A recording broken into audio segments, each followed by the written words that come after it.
ഒരു തരത്തിലുള്ള വിരുദ്ധ വികാരവും അവിടെ ഉണ്ടായിട്ടില്ല. ഉണ്ടെങ്കിൽ ഇങ്ങനെയൊന്നുമല്ലല്ലോ. ഇതിപ്പോൾ ഭരണവിരുദ്ധ വികാരം ഉണ്ടായിരുന്നെങ്കിൽ അവർക്ക് കിട്ടിയ വോട്ട് എത്രയോ വർദ്ധിക്കണ്ടേ? ഇതിപ്പോൾ ജമാഅത്ത് ഇസ്ലാമി ഉൾപ്പെടെയുള്ള എസ് ഡി പി ഐ കിട്ടിയത് വളരെ ചെറിയ വോട്ടല്ലേ കിട്ടിയിട്ടുള്ളൂ. ഇവരെല്ലാം ചേർന്നുകൊണ്ടാണ് ഞാൻ നേരത്തെ പറയുന്ന ഒരു മഴവിൽ സഖ്യം അങ്ങനെ പറയുമോ എന്ന് ചില ആൾ ചോദിക്കണ്ടേ. ആ മഴവിൽ സഖ്യം വെച്ചുകൊണ്ടല്ലേ ഇവർക്ക് ഇത്രയെങ്കിലും വോട്ട് കിട്ടിയത്. അങ്ങനെ അല്ലാതിരുന്നപ്പോൾ കിട്ടിയ വോട്ട് ഇവർ കിട്ടിയില്ല, UDF കിട്ടിയില്ല. അപ്പോൾ ഭരണവിരുദ്ധ വികാരം ഉണ്ടെങ്കിൽ ഇതൊരു ഒരു ലക്ഷക്കണക്കിന് വോട്ട് ആയി വർദ്ധിക്കണ്ടല്ലേ? ഒരു വികാരം ഉണ്ടായിട്ടില്ല.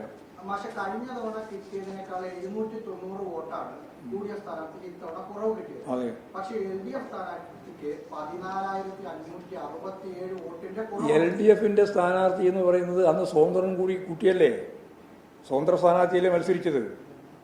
സ്വതന്ത്ര സ്ഥാനാർത്ഥിക്ക് കിട്ടുന്ന സ്വതന്ത്രമായ വോട്ടില്ലേ, ആ വോട്ടും ഇടതുപക്ഷ ജനാധിപത്യ മുന്നണിയുടെ വോട്ടും കൂടി ചേർത്തല്ലേ കഴിഞ്ഞ പ്രാവശ്യം കിട്ടിയത്. ഇപ്രാവശ്യം സ്വതന്ത്ര വോട്ടില്ലല്ലോ.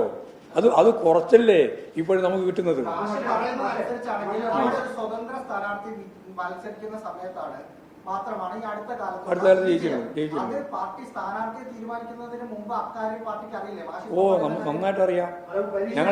ഞാൻ പറഞ്ഞല്ലോ, രാഷ്ട്രീയമായ ഒരു മത്സരം നടക്കട്ടെ എന്ന് തന്നെ തീരുമാനിച്ചത്. ഇല്ല, പരീക്ഷണമൊന്നും പറയില്ല. വളരെ നല്ല മത്സരമാണ് നടത്തിയത്, രാഷ്ട്രീയ മത്സരം തന്നെയാണ് നടത്തിയത്. എന്ത് രണ്ടഭിപ്രായം പറയുന്നത്? രാഷ്ട്രീയമായി നല്ല മത്സരമാണ് സംഘടിപ്പിച്ചത്. ഞങ്ങൾ അടിത്തറയിൽ ഞങ്ങളുടെ അടിത്തറയിൽ ഒരു മാറ്റവും സംഭവിച്ചിട്ടില്ല. മാറ്റം ഞങ്ങൾക്ക് അനുകൂലമായിട്ടേ ഉണ്ടായിട്ടുള്ളൂ. എന്നാൽ കഴിഞ്ഞ പ്രാവശ്യം ജയിച്ചിട്ടുണ്ട്.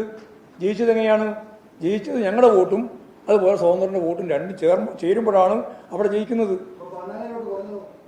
അതല്ല ഞാൻ നേരത്തെ പറഞ്ഞത്. അത് സ്വതന്ത്രന്റെ വോട്ടുണ്ടെന്ന് വ്യക്തമല്ലേ? അതാ ഞാൻ പറഞ്ഞത്. രാഷ്ട്രീയ പാർട്ടി എന്ന നിലയിൽ രാഷ്ട്രീയ മത്സരം നടത്തുന്നു എന്നൊക്കെ പറയുമ്പോൾ പോലും വിജയമല്ലേ ഒരു രാഷ്ട്രീയ പാർട്ടി ഒരു സ്ഥാനാർത്ഥി നിർത്തുമ്പോൾ അവസാനം വിജയിക്കുക എന്നതല്ലേ നോക്കേണ്ടത്? അല്ല, വിജയം മാത്രമൊന്നുമല്ല മത്സരത്തിന് അടിസ്ഥാനം.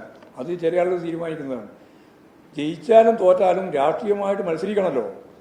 ആ മത്സരമാണ് അവിടെ സംഘടിപ്പിച്ചത്. നല്ല മത്സരമായിരുന്നു. ആദ്യം മുതൽ അവസാനം വരെ നല്ല രീതിയിലുള്ള മത്സരമാണ്.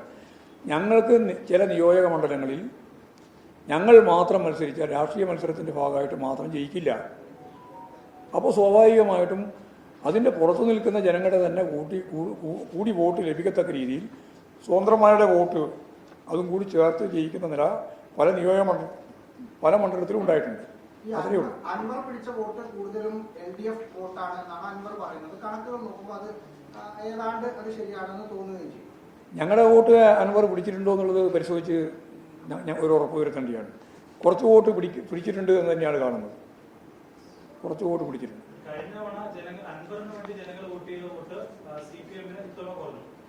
അൻവർ സ്വതന്ത്ര സ്ഥാനാർത്ഥി എന്ന രീതിയിൽ മത്സരിച്ചപ്പോൾ അൻവറിന് കൊടുത്ത വോട്ട് ഇപ്രാവശ്യം ഞങ്ങൾക്ക് കിട്ടിയിട്ടില്ല എന്നുള്ള സത്യം. അതാണ് കാര്യം. അതാണ് അങ്ങനെ മത്സരിച്ചാൽ മാത്രം ജയിക്കുന്ന മണ്ഡലങ്ങളിൽ ഒന്നാണ് നിലമ്പൂർ നിയോജക മണ്ഡലം. അതാ കാര്യം.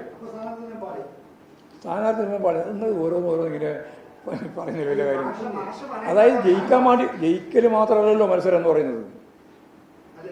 അല്ലല്ല, രാഷ്ട്രീയ മത്സരങ്ങളൊക്കെ സംഘടിപ്പിക്കുന്ന ജയിക്കൽ വേണ്ടി ഭരണത്തിൽ വരുന്നു എന്നുള്ളതുകൊണ്ട് മാത്രമാണോ? അല്ല, ജയിക്കും എന്നുള്ളതുകൊണ്ട് മാത്രമാണോ? അല്ല, അങ്ങനെയല്ല മത്സരിക്കുക.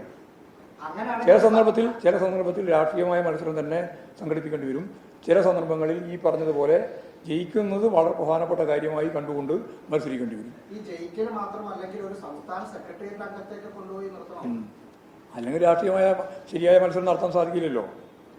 ഇപ്പോൾ ഞങ്ങൾക്ക് ആ സ്ഥാനാർത്ഥികളെ മുതൽ രാഷ്ട്രീയമായ മത്സരത്തിന് തയ്യാറെടുക്കാനും നല്ല പോലെ മുന്നോട്ടേക്ക് പോകാനും പോളിംഗും അതുപോലെ തന്നെ കൗണ്ടിങ്ങും ഉൾപ്പെടെ പൂർത്തിയാക്കാനും സാധിച്ചല്ലോ. അത് കാണണ്ടേ?